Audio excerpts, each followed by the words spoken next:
Vamos para a nossa coluna Saúde em Dia. Todos os dias a gente é bombardeado aqui por toneladas de informações. Elas chegam pela TV, pelas redes sociais, cada vez em número maior, pelo computador, pelo celular, enfim, por diversos meios. Claro que diante de tanto estímulo assim, não dá para a gente guardar tudo, né? Tá ficando cada vez mais comum as pessoas esquecerem até do que é mais importante. E o estresse e a ansiedade também podem atrapalhar a memória. Só que um recente estudo publicado pela Academia Nacional de Ciência Americana mostra que apenas 10 minutos de exercícios leves por dia são suficientes para melhorar a nossa memória. Vamos ver algumas dicas aqui no nosso telão Touch. A gente coloca o dedinho, ele funciona e traz as dicas aqui para você. Vamos a elas então. Primeira dica aí para melhorar a memória é fazer exercícios aeróbicos, como eu já disse aqui. Segunda, dormir entre 7 e 9 horas por dia, ou seja, ter uma boa noite de sono. Depois, consumir alimentos ricos em ômega 3. Quais são eles? Vou citar alguns tipos aqui: peixes, amêndoas, nozes, feijão, grão de bico. Dar descanso para o cérebro é a nossa quarta dica. Quer dizer, nossa, depois de muitas pesquisas, não é nossa, né? São pesquisas que indicam isso. O que é o descanso para o cérebro? É você se desconectar do celular, de estímulos eletrônicos, alguns momentos do dia, tentar meditar aí uns 10 minutinhos por dia também faz muito bem. Vamos para uma quinta dica aqui, fazer exercícios simples para o cérebro. O que é isso? Recordar as atividades do dia antes de dormir, por exemplo. Fazer a lista do supermercado, mas aí depois não consultar a lista, não. Vai lá e compra as coisas sem consultá-la. E fazer palavras cruzadas ou aqueles jogos de lógica com números. Portanto, temos aí algumas dicas para vocês, como melhorar a nossa memória. Agora, você sabia que já existe até curso de ginástica cerebral? Olha só que legal. São exercícios que estimulam o cérebro e ajudam a driblar os esquecimentos. O Mitchell Diniz está numa dessas escolas. Mitchell, boa tarde para você. Muito legal isso. Queria que você trouxesse detalhes para a gente. Esse exercício, eles servem para pessoas de todas as idades, é isso? Oi, Cris. Boa tarde. Serve...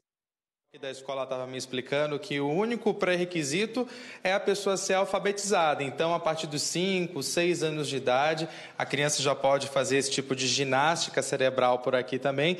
E a gente está agora numa turma de pessoas com mais de 60 anos de idade. A gente tem aqui a Marisa, a Caia, a Ione, que estão fazendo agora alguns exercícios sob a tutela da professora Sandra. Elas estão utilizando aqui um instrumento chamado ábaco, que hoje em dia a criançada de hoje não deve ser muito familiarizada com ele, mas é como se fosse uma calculadora antiga, e é justamente esse instrumento que vai ajudar esse pessoal a manter o foco, né, professora? Desculpa tirar o foco de você aí da aula, mas como é que é isso, né? Como é que esse instrumento ajuda a manter o foco e também a ter memória, né? Exato. O ábaco, ele ajuda a ter memória porque ele estimula a atenção.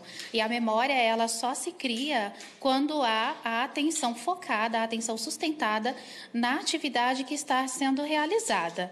Então, quando os alunos fazem as contas de acordo com o que está solicitando na apostila, existe toda uma técnica que eles devem seguir, como, por exemplo, a mão que segura o ábaco e a mão que executa a atividade, quais são os dedos corretos utilizados, que é o polegar para somar e o indicador para subtrair.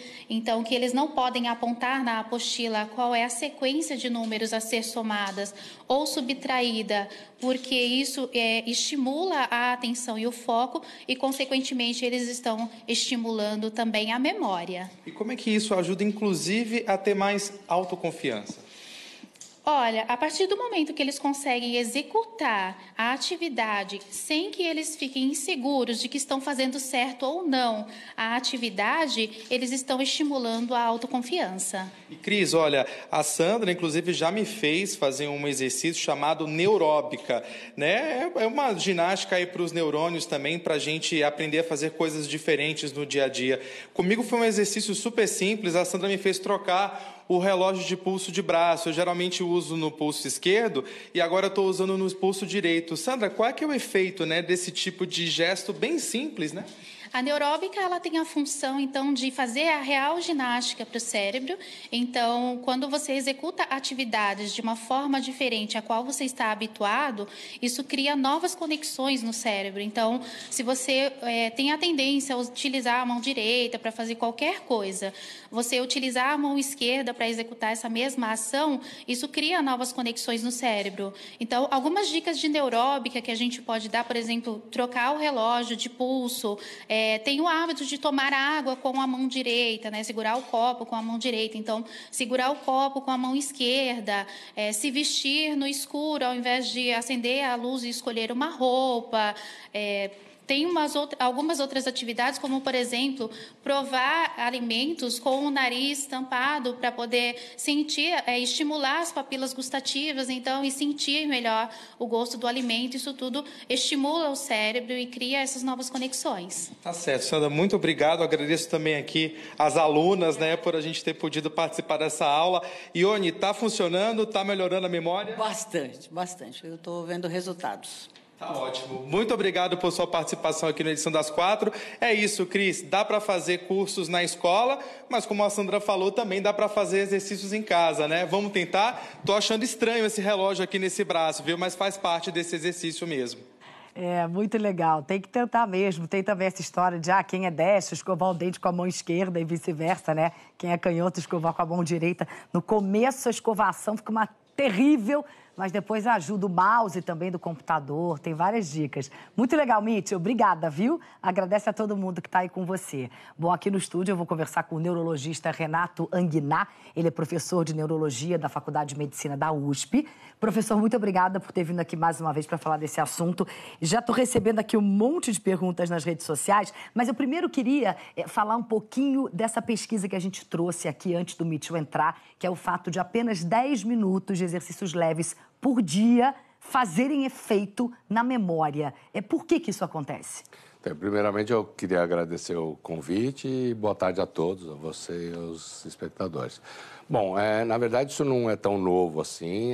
Há estudos, inclusive, na própria Faculdade de Medicina da USP, estudos que têm já mais de 10 anos, que mostram que o esporte, o exercício, realmente é um dos fatores que melhora a memória, por vários fatores. Primeiro que para você praticar esporte, você precisa de cognição, você precisa aprender regras, você precisa aprender como você movimenta. Aqui mesmo deu um exemplo do ábaco, né, de como você manipula determinado instrumento ou como é a sua postura em relação ao esporte. Então, você precisa de cognição, você vai estar estimulando receptores, você vai estar estimulando vias, tudo mais. A segunda coisa é que se você melhora a sua condição física como um todo, você melhora a sua oxigenação cerebral, seu fluxo sanguíneo, você melhora a sua condição clínica geral e isso também vai repercutir no cérebro. Então, tem todo sentido você praticar esporte, nem que seja 10 minutos é até pouco, mas pois é, acho que talvez a grande minutos, novidade aí seja isso, né? Porque é um período muito pouco e de alguma forma já melhora, já melhora. Isso é incrível. Então, a questão é ter o hábito de fazer, porque não é só a parte física em si que está melhorando. A gente tem todo esse componente cognitivo que está envolvido na prática esportiva. Vou lá para uma pergunta aqui de um telespectador nosso. Ele mandou aqui, Rodrigo, mandou pelo Twitter. Ele diz que lembra de coisas que aconteceram há 12 anos, mas tem problemas relacionados à memória recente. Por exemplo, vai na cozinha e esquece o que ele ia pegar. O que pode ser isso? Ele tem que se preocupar? Então, Rodrigo, a primeira coisa que eu posso falar para você é, primeiro assim, se é uma coisa que está impactando a sua vida no dia a dia, se isso atrapalha a sua atividade de vida diária, é importante você procurar um médico especializado para poder entender o que está acontecendo com você. São tantas as possibilidades que fica difícil te dizer uma razão única. Porém, às vezes é só uma falta de atenção mesmo. Você está, às vezes, preocupado com algum outro assunto, às vezes econômico, de trabalho, enfim, alguma sobrecarga, está dormindo pouco, e você fica, na hora que você vai fazer a atividade, você começa a pensar numa coisa, quando você chega no local que você ia executar, fala, opa, o que eu vim fazer aqui mesmo? Então, às vezes, não é uma coisa tão importante, tão grave, mas, de qualquer maneira, se está atrapalhando, prejudicando o seu dia a dia, vale a pena você consultar um especialista para poder, sempre, em medicina é bom pecar por excesso do que por falta. Com certeza. O Dart diz o seguinte, que tem problema sim com memória, inclusive tem uma preocupação real de ser o indício de algo mais sério. Nomes, datas, senhas, é como se eu abrisse uma caixa e ela tá vazia. Sei que a informação tá ali, em algum lugar, mas eu não acho. Depois acabo lembrando naturalmente sem esforço. Isso é natural? Isso é normal?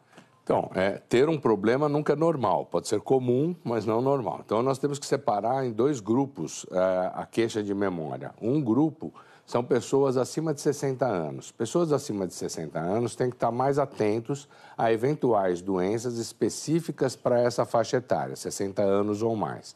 Dessas incluem o grande, vamos dizer assim, fantasma, né, que as pessoas sempre pensam, que é a doença de Alzheimer. Então, essas pessoas, sempre que tiverem um problema de uma queixa de memória recorrente, busquem auxílio médico para poder tirar essa dúvida.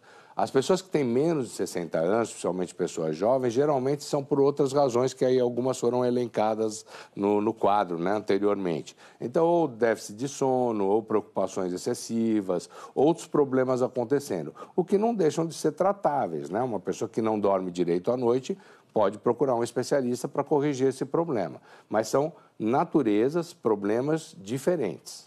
Professor, obrigada por enquanto. Pedi para você continuar aqui com a gente ao longo da edição das 4. A gente volta com outras dúvidas dos nossos telespectadores. Obrigada mesmo. E você já teve alguma falha de memória? Tem alguma dúvida sobre esse tema? Manda sua pergunta para a gente. Manda sua história ou conta aqui no ar. Você pode participar pela hashtag edição 16, sem o tio e sem o cedilha, pelo nosso site g1.com.br/globonews, ou, se preferir, ligue para a nossa central de atendimento, a CAT. Telefone 4002-2884. O custo é de uma ligação local de qualquer lugar do país. Sempre bom lembrar disso.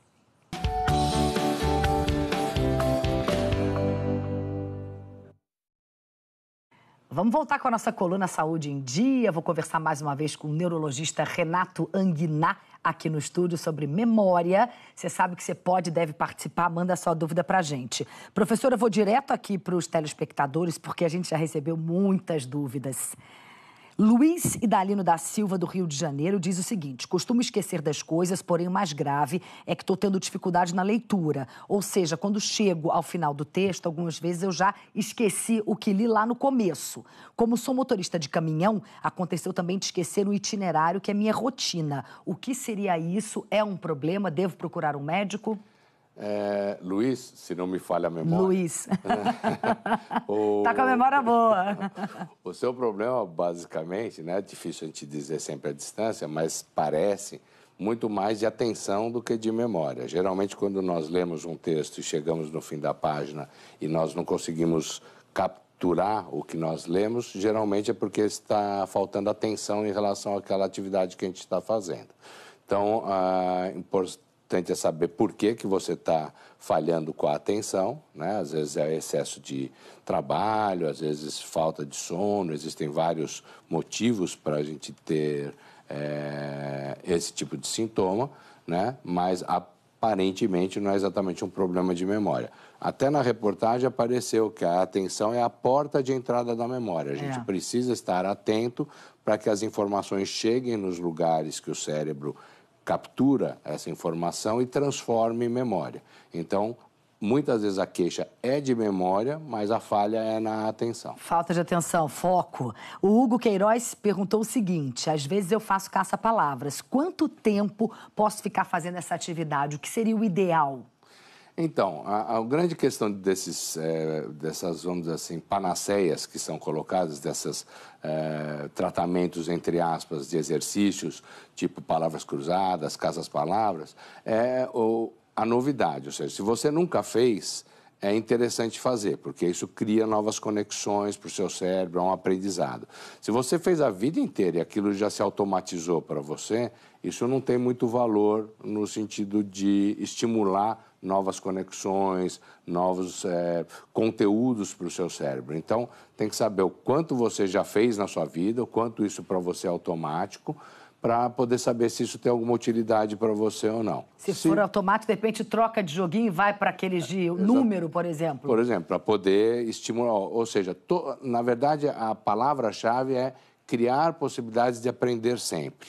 E aprendizado não só formal. Por exemplo, se eu me reunir com um grupo de amigos que eu não vejo há um certo tempo, eles vão me contar novidades sobre uma viagem de um lugar que eu nunca fui. Por exemplo, a pessoa foi viajar para o México e me conta coisas sobre o México. Eu aprendi coisas sobre o México, mesmo que não sejam verdadeiras, que a pessoa exagerou alguma coisa. Tudo. Pode ser história de pescador. Exatamente. O meu cérebro ele vai adquirir aquela informação como aprendizado. E para o meu cérebro isso vai ser útil. Né? Talvez depois eu vou ter que checar se não é uma se é fake news. Exatamente. Mas essa é a ideia do aprendizado novo, criar novas conexões. Legal, excelente conselho.